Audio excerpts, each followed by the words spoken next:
Welcome back. A wonderful musical initiative was launched recently, and the Cairo Opera House hosted yesterday the first concert, Al Asatidha, or the Masters.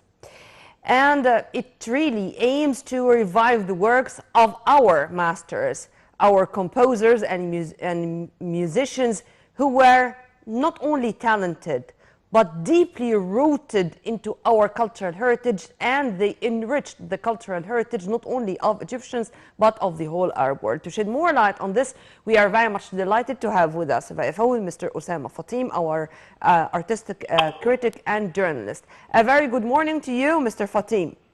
Thank you, ma'am. Good morning to yourself. Happy to be with you. Thank you, sir.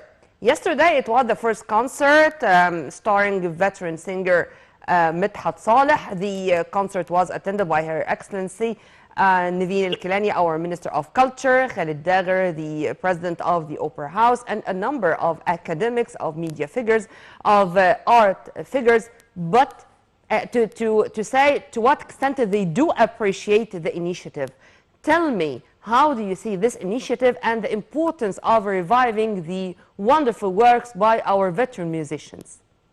Well, that's a great, actually. All right, we have to give some background first. First, that every generation spoke about the musicians of their next generation or their early generation as, oh my God, this is horrible. And we are doing nearly the same thing with the new waves of musicians that or the music that we are hearing nowadays, the modern singers. All right. That being said, we have in our deeply inherited, as you said it very well, as you described it,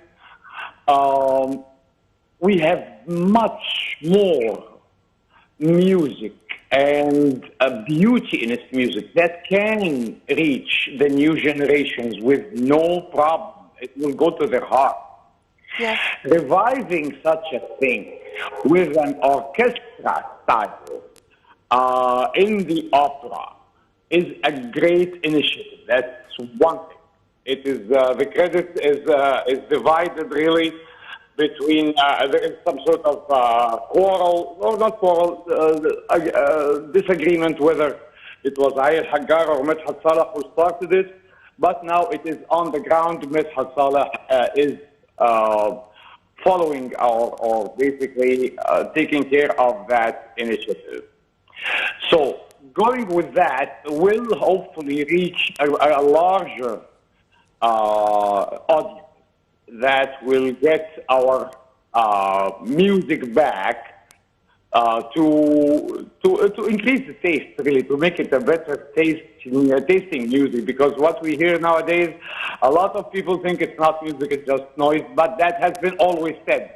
Okay, so I don't want to condemn the current This is generation worldwide. music, I mean, you are going to find people who are that much, related to Frank Sinatra, and when you are going to talk with them about the Beatles, for example, this is not music. This is the same argument has been always there. Yes. Oh my God, what you listen to this, you forgot this. That has been always the case. So it's part of the ongoing argument or the. But sir, the question here is, some voices are saying, oh, you are going to take us from what we call the Oriental Orchestra or El Takht to the Western Orchestra with all its instruments. This is going to make our music lose some of its taste. Others would say, we all listened to the wonderful maestro of a Vienna Orchestra, David Newman, when he played the soundtrack of Ra'fat Al-Haggan of the great Ammar Shri'i, and it was really great. So in your opinion, which is which? Are we going to lose some of the taste of our music, or this is going to add to our music, or our music is going to add to the Western Orchestra? Actually, it is not. It's not a clear argument. It's not either this or that. Michael Jackson, in his great Billie Jean that's still living, performed it on stage with a huge orchestra. the same has been done with Midhat Saleh himself when he did it in Turkey in Kawkab Tay. Yeah. Right? That was maybe 2 decades ago. So no, losing 3 decades ago. some of its taste or some of its value is not in jeopardy at all. No, it will not lose anything. Yeah. It's like when Muhammad Rushdie remade his old song and continued, and they loved it. Actually, it went greater. It had a greater influence on the new generations, and they listened back to what he did when he was in the 60s. So it was parallel line. So no, it's an addition. There's no loss whatsoever. How do you see the importance of giving the chance to our youth to be introduced to this kind of music? Do you think that it's going to, I'm not going to say enrich their cultural heritage or to use these big words or big phrases, but is it going to make them even feel more proud of the music we had, to feel how much our soft power is valuable, to make them feel to what extent we enriched the cultural heritage of the whole Arab nation with our music, with our art? Well, in the new generation, for sure, now getting introduced or exposed to old songs that I imagine they still heard of them, even if it's not, or still heard them, even if it's not with passion. Putting it on the spot, or with such an event, is a positive thing for sure. But again, the untold story is that Saudi Arabia and the United Arab Emirates have been taking initiatives, inviting our singers that barely sing anymore, such as Muhammad Fuad or Muhammad Munir is still singing, thank God.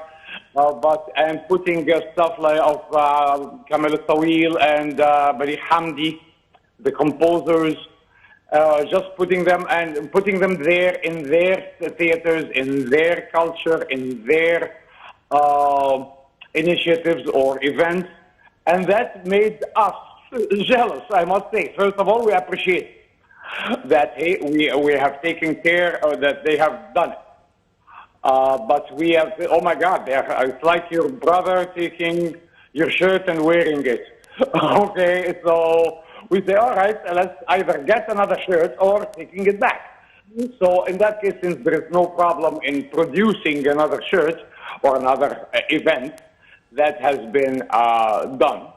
So that's the untold story that, yeah, it's a good thing because our music, the same kind of initiative or event, have been successful in other Sir, countries. Egypt's destiny or fate to be all the time the big sis.